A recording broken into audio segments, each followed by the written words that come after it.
د خلکو غوښتنو اخیر هم رنګ راوړ. افغان لوبغاړی محمد نبی په افغانستان کې د کینسر علاج لپاره هسپتال جوړوي. یو بل افغان سوداګر د لندن په بولای کې یو کیلا په 10,000 امریکایي ډالرو اخیستې او د قوشتپې کانال پروژه هم د بشپړېدو په حال کې ده. سلام، وخت مو بخیر. د دې مهال خبرونو ته ښه راغلاست. ویډیو در سره لایک او شیر کړئ او د نورو معلوماتو لپاره مو ملتیا وکړئ.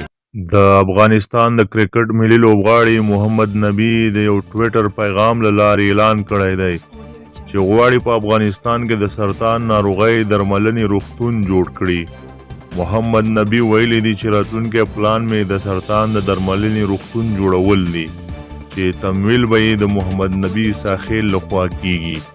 نوموړي په دې ټویټري پیغام کې ویلي چې غواړي د دې ترڅنګ به د عادي زیږنتون او د ماشوم او مور د پاملرنې لپاره هم روغتون جوړوي.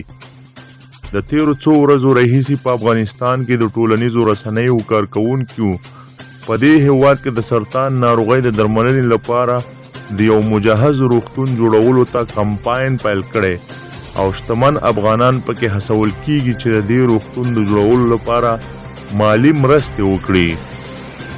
په لندن کې د کمر خیریه بنسټ لپاره د مرستې ټولونې په یوه غونډه کې د یوې کیلې بولي تر 10,000 پاونډه یا 10,000 امریکایي ډالرو پورې ورسېده. بولي له 10,000 پاونډه شروع او په اخره کې په 10,000 پاونډو د حاجي احمد په نوم یو افغان تجار واخیسته. دا شاید یو نړیوال ریکارډ هم وي. د دې وړاندې د یوې کیلې لوړه بولي 6,000 پاونډه وه. مرسته شوې پیسې به د یاد بنسټ لخوا په وطن کې د خیریه کارونو لپاره ځانګړي شي. د قوشتپې کانال د بشپړېدو په حال کې. دا کانال به د افغانستان لپاره دوه مهمې پایلې ولري.